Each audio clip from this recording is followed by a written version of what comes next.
I'm not a ladies' man, never was, and never will be. Like many boring, successful bachelors, I had to wait until the big catches were taken. Once these top heels were out of the game, the quiet nerds with a good income started looking good to the rest of the women. My name is Amelia, and I married Emma 23 years ago. Our eldest, Denise, is in college. Her brother, Daniel, is a sophomore at Cross State University. James, the youngest, is heading off to a private college in the fall. Denise seems to be the brightest of the three, as she has earned a full scholarship. My wallet is certainly grateful for that. Emma and I first crossed paths at a business conference. She was distributing registration materials. Evidently, my wit caught her attention, prompting her to join me for lunch. Unlike most, Emma stands out because she is significantly overweight. However, she appears completely unfazed by it and flirts with the confidence of a slender woman. Her appearance has never been an issue for me. Our love blossomed from our shared beliefs and desires. Emma works, but only gets half of what I earn. She is a mystery. She's very smart and pretty, but refuses to wear makeup or watch her weight. I try not to pry into other people's business, but I saw her health report and it said 240. That's not good for someone who was 5'4". I learned early on never to broach the subject of diet and makeup. We have arguments, but I can't say it's ever affected our sex life for more than a day or two. There is nothing exciting about this sex life. Once or twice a week, we have sex. I never wanted to know if Emma had sexual fantasies, and she was never interested in mine. I guess I'm old-fashioned in the sense that I think they're risky. My stomach is cramped. I was waiting for you to do something. Walk around and see if you smell perfume. Perhaps there is still hope, Dad. This has been going on for several months now. Since when did she start wearing blouses that showed off her cleavage? I think if you check her credit card receipts, you'll find a lot of new clothes. If it were me, I would get my finances in order. I kissed James on the forehead and headed to my office. As predicted, Emma's boutique purchases have skyrocketed from zero to over $200 in the past 3 months. I called a guy I play golf with on the weekends. His brother is a divorce lawyer. I worked like hell to pay for my children's education. If I can send them to work without paying off student loans, then their chances of achieving their dreams increase significantly. Thus, my personal wealth is not even 6 months of salary saved up.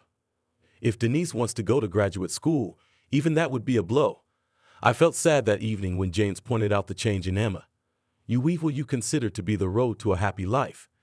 It seems like this common thread has been pulled a little from the fabric of our marriage. The lawyer persuaded me to prepare 3 forms: a separation agreement, a post-nuptial agreement, and a petition for divorce. He advised me to choose the right moment and present Emma with these options. The separation agreement aimed to freeze the assets at that point, or more accurately, to assess the value of each of our shares. He also recommended transferring whatever assets we could to individual accounts immediately. I was contemplating whether to proceed with this plan. Maybe the situation isn't as dire as I think. I didn't have to think long. James had gone somewhere. After dinner, Emma and I moved to the living room to watch TV. Amelia, since we've saved up a little, I'm thinking about getting some Botox injections and liposuction. I pondered her words. What should I think? Is she doing this for me? Wait a minute. I entered my office and retrieved 3 forms, signing and dating each one. Here, Emma, this is for you. After looking at them several times, she asked, "What the hell is this?" In my opinion, this is completely obvious. The first agreement is a separation agreement. The second is the post-nuptial agreement. And the third is a petition for divorce. I've already divided the savings account. I'll be back tomorrow at the same time. If you do not sign the separation agreement and post-nuptial agreement, I will file a petition for legal separation. Are you in a romantic relationship with a woman? No. So this is a man. What's his name? There is no other man. Do you remember what you were wearing when we went to lunch last Sunday? Not really. Have you put on lipstick and perfume? No. But every day you come home from work with lip gloss and perfume, although you leave the house without them. Either you tell me his name or I will cancel the separation agreement and file for divorce tomorrow. The tears streamed down uncontrollably. Amelia, it's not as bad as you think. I'm guessing you value his privacy more than mine. Last chance, Emma. What's his name? Her unhappy expression and tears didn't change my mind. I stood up and walked away. Oliver Peterson, she said softly. I'll be back tomorrow. Sign whichever contracts you choose. This is the end. Amelia, no, don't say that. I didn't let it go that far. Please stay. We need to talk about this. I headed to my bedroom and started packing my suitcase. Emma sat quietly, her face buried in her hands. I was so absorbed that I didn't even notice when James hugged me and kissed me. I'm proud of you, Dad. If we are not good enough for her, she can live on her own. Very simple, Dad. In the college preparatory class I attend, we studied confirmational biases. This basically means that you interpret and filter out any information that goes against your pre-existing beliefs. You believed your mom would never cheat on you, so you ignored or misinterpreted the signs because they didn't fit your preconceptions. You are far from the first and not the last. Politicians use this to their advantage. They will talk nonsense until they touch a voter's nerve. This voter ignores everything he disagrees with as long as the politician promises something important to him. This is amazing, James. I'll be back around this time tomorrow, baby. Thanks again. Love you. I love you too, Dad. Reflecting on her picnics and holiday parties, I realized I couldn't recall Oliver Peterson. I had been out of town for the last meeting a couple of months ago. The internet search results were overwhelming and not helpful. Perhaps that wasn't even his real name. Maybe she was just saying something to get me to stop asking questions. Fortunately, my workday was packed, leaving me no time for lunch. When I finally turned on my phone, I found messages from all 3 kids and at least 6 from Emma. James had informed Daniel and Denise about Emma's situation. The calls from my children provided a much-needed moral boost. I didn't waste much time debating with myself about my desires. What I truly wanted was no longer attainable. Clearly, I wasn't enough for Emma. I was very hesitant to listen to Emma's messages. Amelia, it's not a problem for me. Please believe me, signing is not a problem. I didn't have sex with him. I love you. Call me, please. An hour later, Amelia, come home, please. I was stupid, but you stopped me from doing something terrible. I love you. First thing this morning. Good morning, Amelia. I hope you slept better than I did. I wrote you a letter. It will tell you everything. I signed a separation agreement and a retroactive postnuptial agreement. I don't want a divorce, Amelia. I love you. About an hour later, did you really need to involve the kids? We could work things out calmly. An hour later, sorry, Amelia. James told me that she was the one who told you what I was doing and that she also told Daniel and Denise about it. We can work this out, Amelia. I love you. The shock came at noon. Amelia, I resigned. I filed a complaint against Oliver Peterson, but I doubt it will work. See you soon. I love you. When I arrived home after work, Emma's car was there. The aroma of lasagna, my favorite, filled the air, and the dining table was set with 2 plates and a burning candle. I placed my things in the home office and went to the kitchen to get a drink. The only other time I had seen Emma in full makeup was on our wedding day. I had free time, so I went to a beauty salon and asked them to give me a makeover. Do you like it? We did a good job with you. You can take over our bedroom. I will not deny you sex anytime you want. Let me know when you want to talk. Emma disappeared into Dennis's room while I retreated to my office. The documents were signed and dated, officially marking our separation by law. I can't honestly say this is what I wanted. My emotions were stretched to their limit. Driving happily ever after with a couple of blown tires, can it even be done? After downing 3 fingers of whiskey, I opened Emma's letter. Amelia, I won't go down the beaten path of cliches. I was selfish and prepared to do something I would always regret. It all started when Oliver Peterson was hired to fill the vacant office manager position. He is a very persuasive man, and I was drawn into the web by his constant flirting. As you know, few people flirt with me. I absorbed his attention.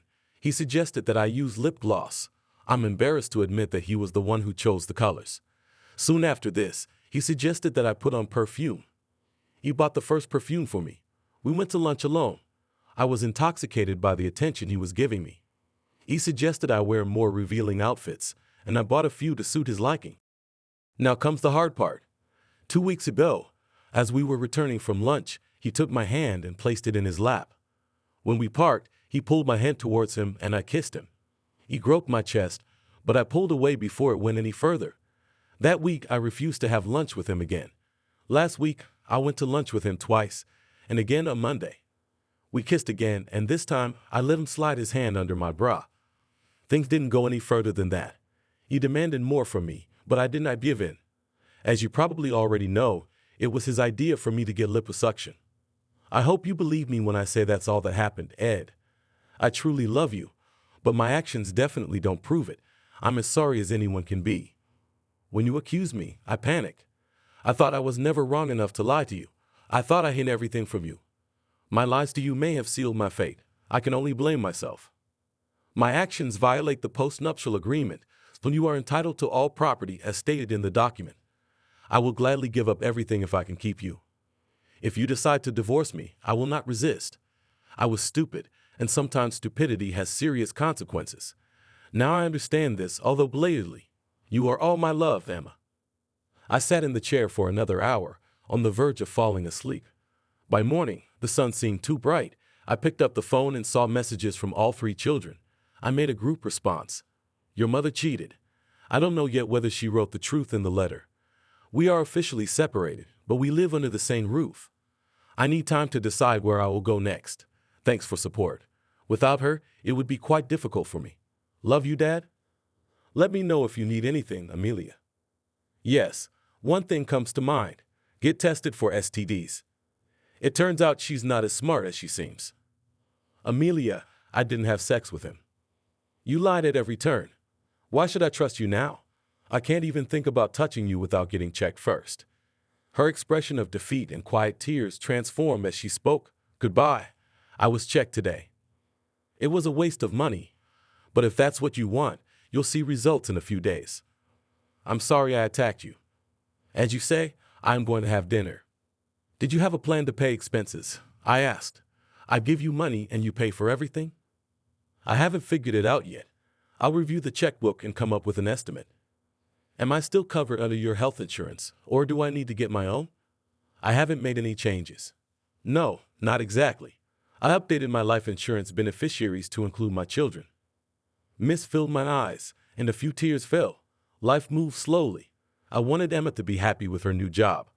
The children were too busy with their own affairs to worry about our problems. Days turned into weeks. I made quite a few sarcastic remarks whenever possible. Less than 3 months had gone by since we started living separately when I began to stir things up. The office holiday party was coming up, and as a member of senior management, I always attended. This time I decided to get a little revenge on Emma. I got home at my usual time, and the aroma of cookies filled the house. I needed to change clothes and head to a hotel in the city center for some celebratory events. Hi, darling. How's work today? As always, I won't stay for dinner. Today we have a corporate party. My God, what is the dress code today? Give me a few minutes and I'll be ready. I'm so sorry, Emma. I won't take you. I have a date. I need to change clothes. I was picking up James so she could dance. I rarely wear cologne, but today I put on some perfume. It's in a hotel in the city center. If I drink too much or anything, I'll just rent a room. Good night, Emma. I could tell by the look on Emma's face how hurt she was. Let it be so. Misfortune loves company. It's her turn to deal with emotions she thought she'd never have to face. Very few people asked about Emma. The rumors spread, and everyone knew something was wrong. I enjoyed the explicit sexual flirting offered by several single ladies. It would be very easy to spend the night with a desired partner. I was wondering if I should go home today. How much pain has already been caused? Is it enough? Around 1 o'clock in the morning, James prepared to leave. Robin Lowry, a divorced 30-year-old cutie, was drunk. She works in my department but doesn't report directly to me. Amelia, I rented a room. I could use some help finding my room. I caught Robin before she fell, and Mark Franklin, who works for me, grabbed her from the other side. Robin handed the key to James. Mark and I escorted Robin to the elevators. We felt embarrassed about entering her room, but she announced, God, I feel so bad. We guided her into the bathroom, where James stayed with her. After the gagging sound subsided, James reemerged. I think she will live, he said. A naked Robin emerged from the bathroom. Where is my bed? I couldn't deny it. I was mesmerized.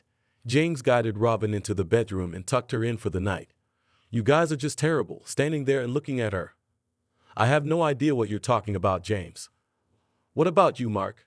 I didn't see anything. Men. We headed back to the party. and I made my rounds, saying goodbye to everyone. James picked up her purse and sweater. I turned to her and asked, "Sprinkle perfume on my shirt."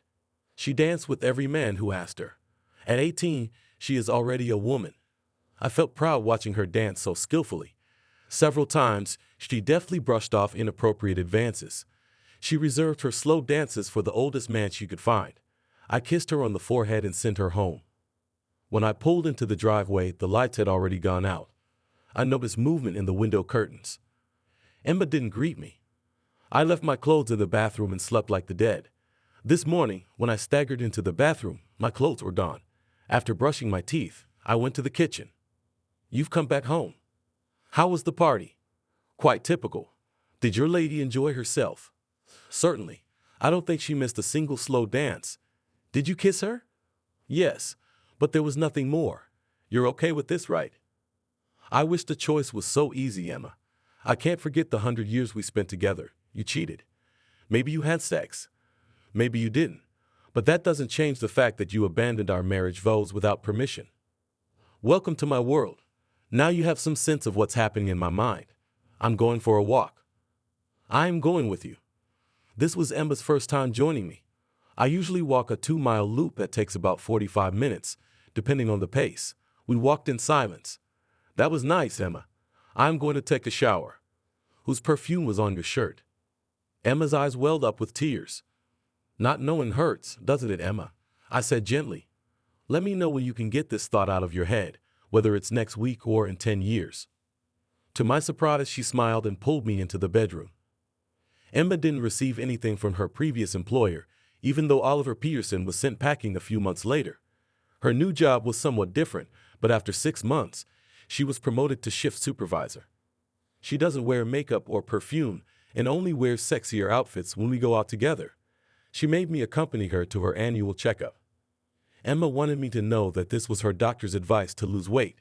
This was smart of her, as I would have been suspicious if she had just started dieting and exercising. She's spending a lot of money on clothes again, but this time because she's losing extra pounds. All 3 children took turns avoiding Emma. We are a family again,